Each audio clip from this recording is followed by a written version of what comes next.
Assalamualaikum warahmatullahi wabarakatuh. Perkenalkan, kami dari Universitas Pendidikan Indonesia, Prodi Ilmu Ekonomi dan Keuangan Islam, kelas 2B. Di video kali ini, kita akan membahas mengenai zakat pertanian. Eits, tapi bukan hanya itu. Kita juga akan bahas zakat pertanian kontemporer, serta perbedaan di antara zakat pertanian kontemporer dan zakat pertanian klasiknya juga loh. Wah, seru banget. Makanya, yuk mari disimak. Assalamualaikum warahmatullahi wabarakatuh. Perkenalkan, nama saya Mahfira Asisani dengan nomor 2059936. Di sini saya akan menjelaskan tentang zakat pertanian klasik. Yang pertama yang saya akan jelaskan yaitu pengertian zakat pertanian klasik. Zakat pertanian merupakan hasil pertanian yang ditanam dengan menggunakan bibit-biji-bijian yang hasilnya dapat dimakan oleh manusia seperti padi, jagung, sawit, dan sebagainya. Lalu di sini saya akan menjelaskan tentang sejarah zakat pertanian klasik. Islam turun ke dunia sebagai rahmatan lil alamin. Salah satu misi Islam adalah untuk mengentaskan kemiskinan. Ajaran zakat dalam Islam adalah simbol kepedulian sosial terhadap kesenjangan ekonomi, perhatian atas fenomena kemiskinan, dan cita-cita akan kesejahteraan umat. Melalui zakat, Islam tidak akan membiarkan kemiskinan merajalela dan menjamur di atas pentas sejarah hidup manusia. Berikut ini adalah gambaran historis bagaimana pengelolaan zakat sebagai salah satu ajaran Islam yang bervisi pengentasan kemiskinan dijalankan dengan baik. Yang pertama ada zakat pada masa Nabi. Peradaban Islam adalah cermin kultural dari kalangan elit yang dibangun dengan kekuatan ekonomi dan perubahan sosial. Peradaban Islam terbentuk berkat penaklukan bangsa Arab selama 8 tahun masa pertempuran. Nabi Muhammad SAW berusaha meraih kekuasaan atas suku-suku dalam rangka menundukkan Mekah. Sejumlah utusan dan duta dikirimkan ke seluruh penjuru Arabia.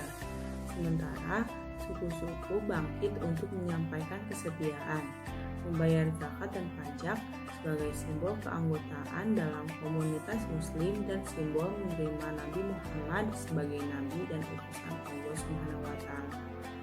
Rasulullah SAW pernah mengangkat dan menginstruksikan kepada beberapa sahabat yaitu Umar bin Khattab, Ibnu Qais, Ubadah bin Samit, dan Muaz bin Jabal sebagai amil zakat di tingkat daerah. Mereka bertanggung jawab membina berbagai negeri guna mengingatkan para penduduknya tentang kewajiban zakat. Zakat diperuntukkan untuk mengurangi kemiskinan dengan menolong mereka yang membutuhkan. Pada masa Rasulullah ada 5 jenis kekayaan yang dikenakan wajib zakat, yaitu uang, barang dagangan, hasil pertanian, dan buah-buahan dan rikos atau barang temuan.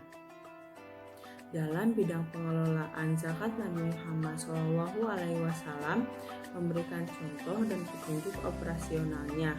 Manajemen operasional yang bersifat teknis tersebut dapat dilihat pada pembagian struktur amil zakat yang terdiri dari katabah atau petugas mencatat para wajib zakat.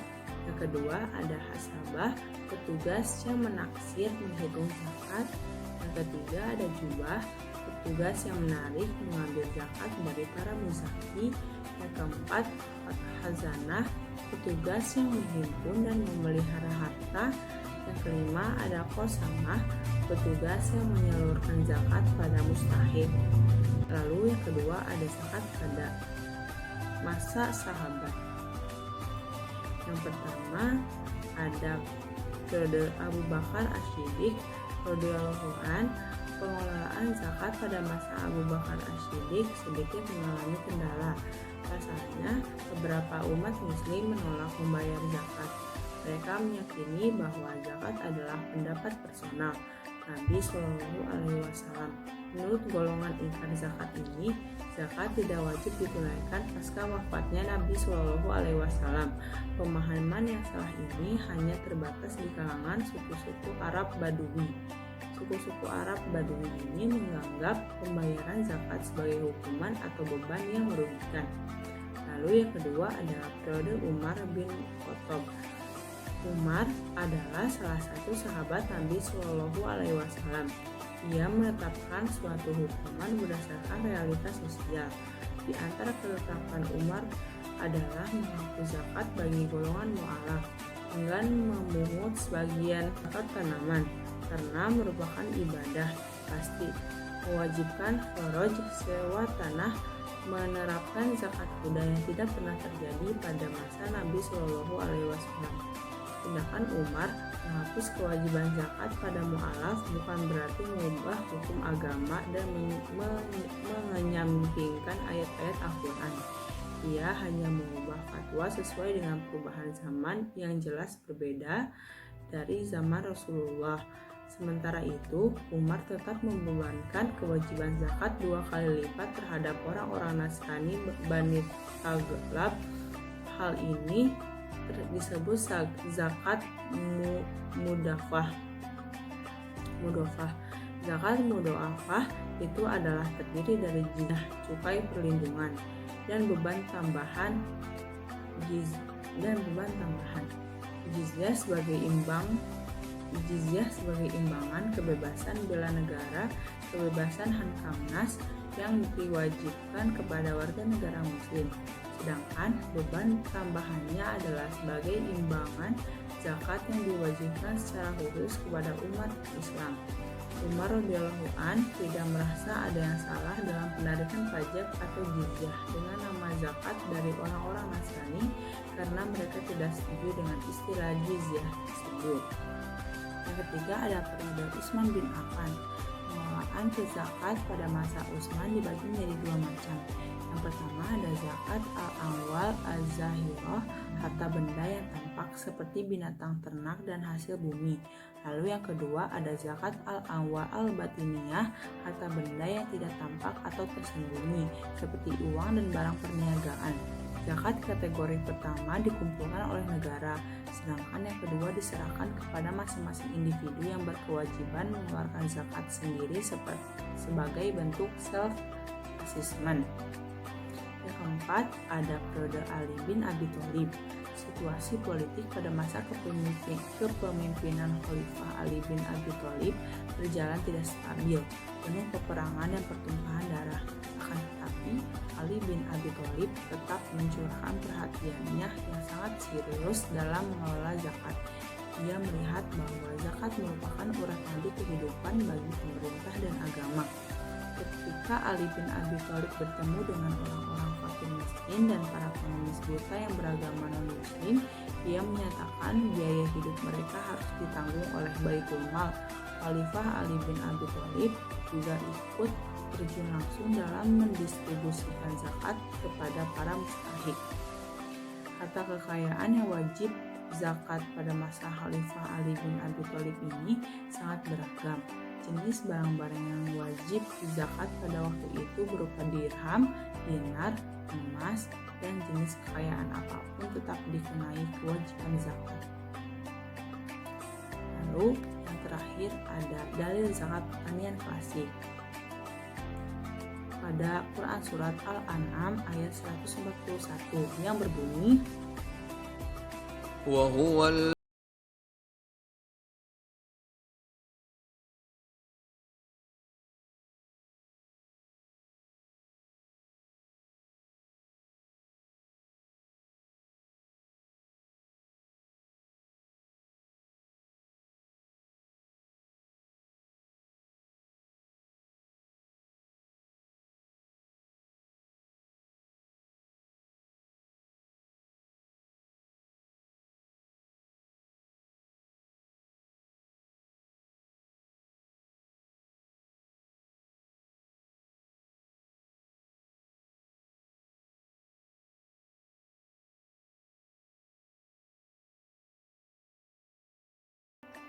Artinya, dan dialah yang menjadikan tanaman-tanaman yang merambat dan yang tidak merambat.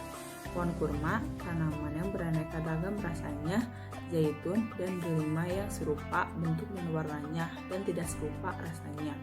Makanlah buahnya apabila ia berbuah dan berikanlah haknya zakatnya pada waktu memetik hasilnya. Tapi janganlah berlebih-lebihan, sesungguhnya Allah tidak menyukai orang-orang yang berlebihan. Sekian dari saya, terima kasih. Selanjutnya akan dilanjutkan oleh rekan saya, Fatika. Materi selanjutnya akan dijelaskan oleh saya, Fatika Nugiantari, dengan NIM 2007931. Di sini saya akan menjelaskan mengenai syarat-syarat dan cara perhitungan zakat pertanian atau zakat pertanian kontemporer. Untuk zakat hasil pertanian, terdapat beberapa syarat yang harus dipenuhi para muzaki sebelum memberikan zakatnya. Yang pertama yakni hasil pertanian harus berupa hubub dan simar. Hubub adalah jenis tanaman yang berupa bulir seperti bulir padi, gandum, dan lain-lain. Sedangkan simar sendiri adalah tanaman yang semacam kurma, zaitun, dan zabib atau anggur kering. Tanaman yang tidak termasuk wajib dizakati yaitu buah-buahan dan sayuran segar seperti apel, delima, kubis, bayam, dan lain sebagainya.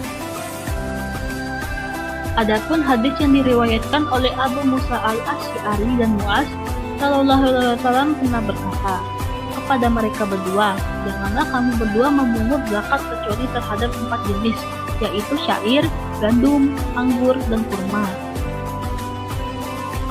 Yang kedua, ada tanaman itu tahan disimpan untuk waktu yang lama. Singkatnya, tanaman tersebut awet dan tidak mengalami pembusukan dengan cepat apabila disimpan pada waktu yang sangat lama. Pada zaman Nabi, tanaman yang termasuk ke dalam kriteria ini adalah tanaman seperti padi, gandum, jagung, kedelai, dan sejenisnya. Yang ketiga, ada tanaman itu sengaja ditanam untuk diambil hasil panennya. Maksudnya adalah apabila ada tanaman yang tumbuh secara tidak sengaja di dekat ataupun di lahan pertanian itu sendiri, maka tidak dikenakan zakat, kecuali tanaman tersebut awalnya memang untuk dirawat dan dijaga untuk diambil manfaatnya. Contohnya seperti kayu bakar, rerumputan, ataupun pohon cabai yang tumbuh dengan sendirinya. Yang keempat yakni hasil pertanian harus mencapai nisab. Nah, apa sih nisab ini? Nisab adalah batas jumlah minimal sebuah harta zakat, sehingga jatuh kewajiban zakat atas harta tersebut. Pada zakat hasil pertanian, tanaman harus mencapai 5 wasak atau setara dengan 653 kg gabah atau gandum atau 520 kg beras. Ketentuan ini bersumber dari hadis riwayat Bukhari dan Muslim yang berbunyi dari Jabir dari Rasulullah SAW tidak wajib bayar zakat pada kurma yang kurang dari 5 wasak. Kemudian yang kelima, tanaman dari hasil pertanian haruslah dimiliki seseorang. Yang dimaksud dimiliki seseorang ini adalah tanaman yang dimiliki oleh pemilik, yaitu seorang muslim yang merdeka. Jadi, tanaman yang tidak termasuk wajib dikeluarkan zakatnya adalah jenis tanaman yang dimiliki oleh negara ataupun tanaman milik wakaf suatu umat. Dan yang terakhir, haul pada zakat pertanian. Haul adalah batas waktu bahwa kepemilikan harta tersebut telah mencapai 1 tahun. Dalam zakat, haul merupakan syarat wajib zakat. Namun untuk zakat pertanian sendiri tidak diberlakukan adanya haul, sebab zakat dikeluarkan ketika hasil panen tiba.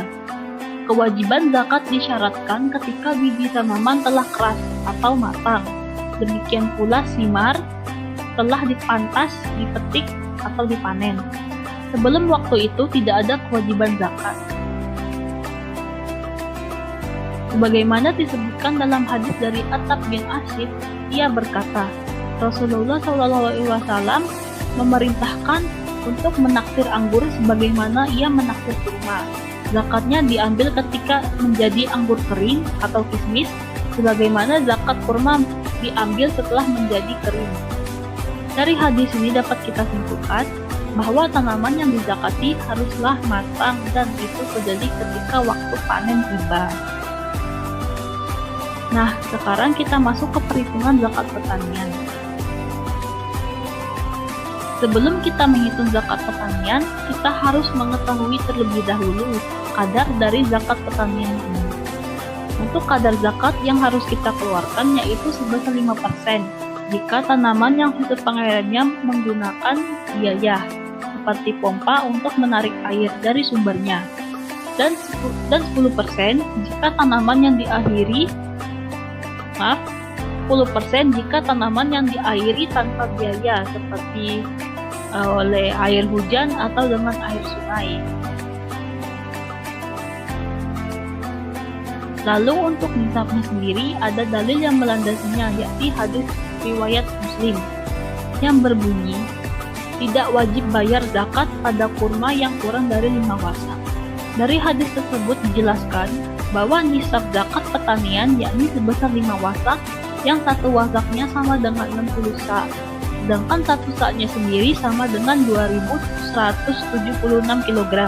Jadi, apabila kita hitung, 5 wasak setara dengan 652,8 kg, atau jika dibulatkan, senilai dengan 653 kg.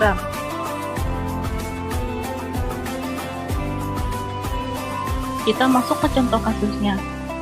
Bapak Budiman adalah seorang petani.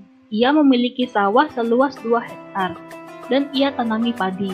Selama pemeliharaan, ia mengeluarkan biaya sebanyak 5 juta rupiah.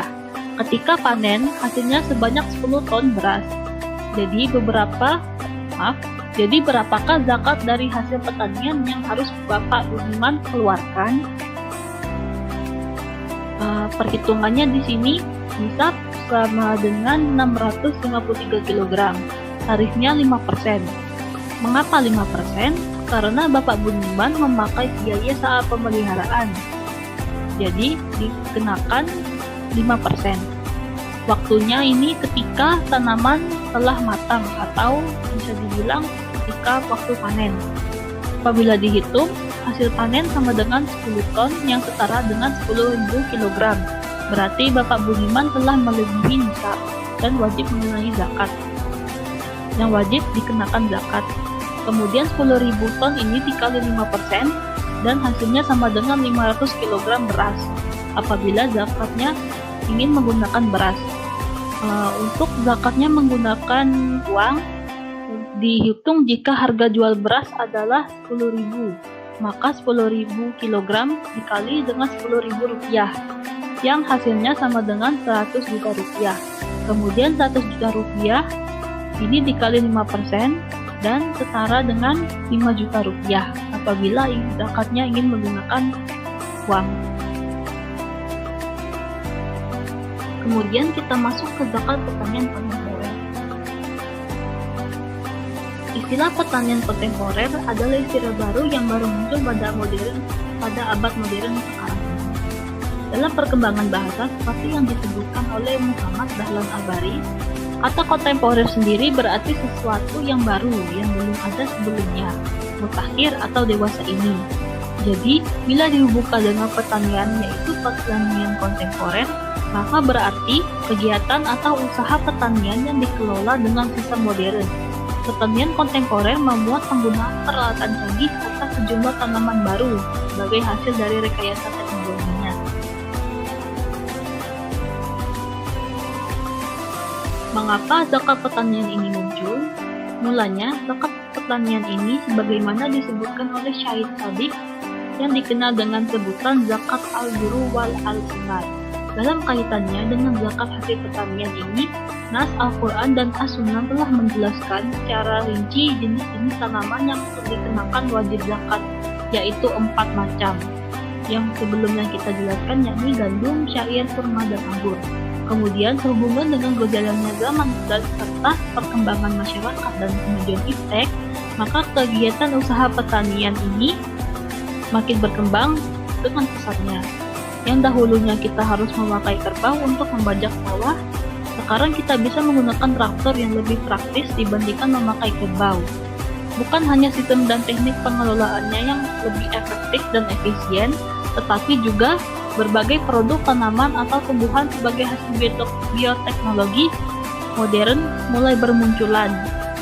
Ditambah jenis-jenis produk baru tumbuhan ini memiliki nilai ekonomis yang tinggi dan dapat mendatangkan kekayaan. Berbagai jenis tanaman baru inilah kemudian disebut dengan hasil pertanian kontemporer. Adapun pendapat dari para ulama mengenai zakat pertanian kontemporer ini. Pendapat pertama dari Ibnu Abi Laila dan teman-temannya, mereka berpendapat bahwa tidak dikenakan wajib zakat bagi tumbuh-tumbuhan atau biji-bijian selain dari 4 macam yang disebutkan oleh hadis, yakni syair, gandum, anggur, dan kurma. Pendapat kedua yakni dari Imam Abu Hanifah. Beliau berpendapat bahwa wajib zakat atas tanaman yang tumbuh di bumi, baik berupa biji-bijian maupun bunga-bungaan digunakan zakat. Kemudian pendapat dari Imam Malik beserta teman-temannya, mereka berpendapat bahwa tanaman yang mengenyangkan dan dapat disimpan lama akan dikenakan zakat. Selanjutnya, bersama saya Aski Amrul Sofabila dengan NIM 25416, kita akan membahas zakat pertanian klasik versus zakat pertanian kontemporer. Dalam kitab-kitab fikih klasik, istilah ini tidak ditemukan. Para ulama hanya menyebutnya dengan istilah zakat al-zuru wal simar atau zakat al-nabat. Kedua istilah ini mempunyai arti yang sama, yaitu zakat yang berkenaan dengan hasil pertanian berupa tanaman atau tumbuh-tumbuhan yang ditanam di bumi.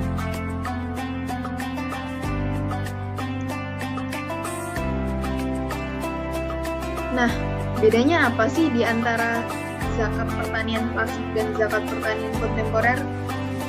Jadi, pada zakat pertanian klasik berdasarkan hadis Nabi, hanya ada 4 jenis tanaman yang wajib dizakati, yaitu gandum, syair, anggur, dan kurma. Namun, apabila terus berpegang teguh pada ketentuan tersebut, sedangkan zaman semakin berubah, akan banyak tanaman yang tidak terkena wajib zakat. Itu bukan? Padahal, jenis tanaman lain mempunyai nilai ekonomi yang tinggi, serta menjadi mata pencaharian penduduk. Nah, demikian juga dengan hasil pertanian kontemporer yang banyak dikembangkan di berbagai negara dewasa ini. Dan kemungkinan jenis-jenis tanaman baru akan terus muncul sebagai hasil rekayasa bioteknologi modern di bidang pertanian. Oleh karena itu, terhadap hasil pertanian kontemporer ini dapat dikenakan zakat dengan mengkiaskan pada 4 jenis tumbuhan yang disebutkan dalam hadis Nabi.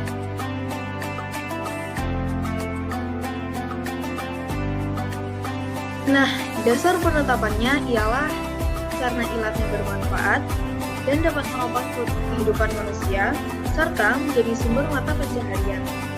Kewajiban zakat atas hasil pertanian kontemporer ini melahirkan perbedaan pendapat di kalangan ulama. Berikut perinciannya.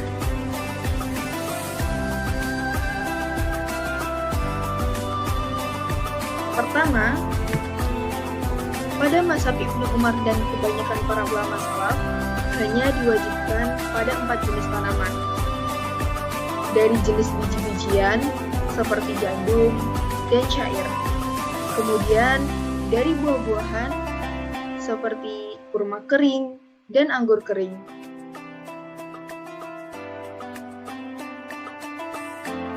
Kedua, pendapat ulama Malikiyah dan Syafi'iyah yakni pada tanaman yang bisa disimpan dan merupakan makanan pokok seperti gandum, padi, jagung, kurma, dan apapun yang menjadi makanan pokok daerah setempat. Menurut pendapat ulama Hanabilah, yakni pada tanaman yang kering, bisa ditimbang, bisa ditakar, juga tahan lama. Tidak diwajibkan pada sayur-sayuran dan buah-buahan yang cair. Terakhir, menurut pendapat ulama Hanafiyah, yakni semua jenis tanaman yang diniatkan untuk diambil hasilnya. Nah, Dari berbagai pendapat tersebut, pandangan Imam Abu Hanifah yang diperkuat oleh Ibrahim Hussein lebih kuat. Keduanya berpendapat bahwa wajib dikenakan zakat bila telah memenuhi syarat yang ditentukan oleh Nas.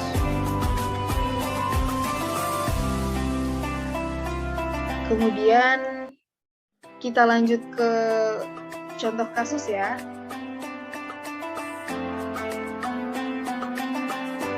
Pertama, seorang petani memiliki sawah seluas 1 hektar yang diairi secara irigasi. Setiap kali panen, sawahnya dapat menghasilkan kurang lebih 2,5 ton gabah padi. Biaya yang dikeluarkan untuk pemeliharaan sejak masa pengelolaan sampai masa panen kurang lebih 1 kuintal. Sehingga berapakah besaran zakat yang harus ditunaikannya jika nilainya 653 kg? Diketahui bahwa hasil panen kotornya sebesar 2,5 ton atau 2.500 kg dengan biaya perawatan sebanyak 100 kg. Dengan demikian, hasil panen bersihnya sebesar 2.400 kg. Oleh karena diairi oleh irigasi secara irigasi atau oleh pengairan, sehingga zakatnya dikenakan 5%. Maka zakatnya sebesar 2.400 dikali 5% sama dengan 120 kg.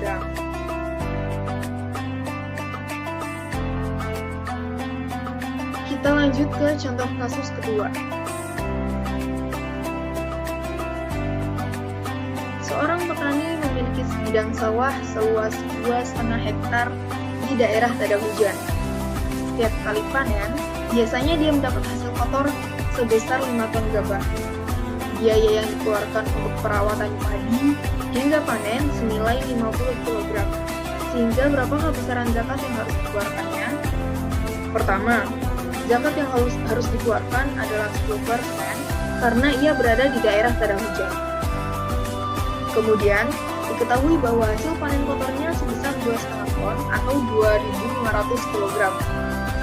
Dengan biaya perawatannya adalah 50 kg, sehingga hasil panen bersihnya adalah 2.450 kg.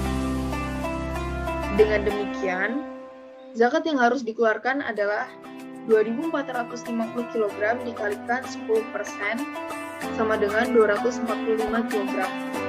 Nah, dari hasil besaran kilogram ini harus dikalikan dengan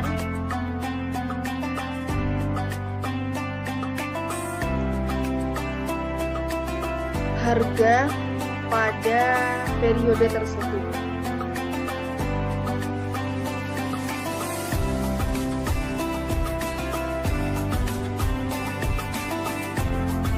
Nah, bisa kita simpulkan bahwa menurut pendapat ulama saat ini, hasil pertaniannya wajib dizakati bukan hanya tanaman pokok, melainkan juga hasil sayur-sayuran seperti cabai, kentang, kubis, tanaman bunga, buah-buahan, dan lain-lain.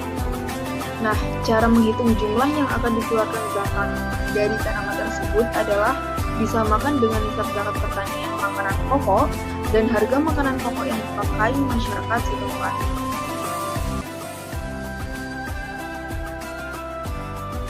Zakat hasil pertanian merupakan salah satu jenis zakat mal. Objeknya meliputi hasil tumbuh-tumbuhan atau tanaman yang bernilai ekonomi seperti biji-bijian, umbi-umbian, sayur-mayur, buah-buahan, tanaman hias, rumput-rumputan, dedaunan, dan lain-lain. Hasil pertanian wajib dikenai zakat.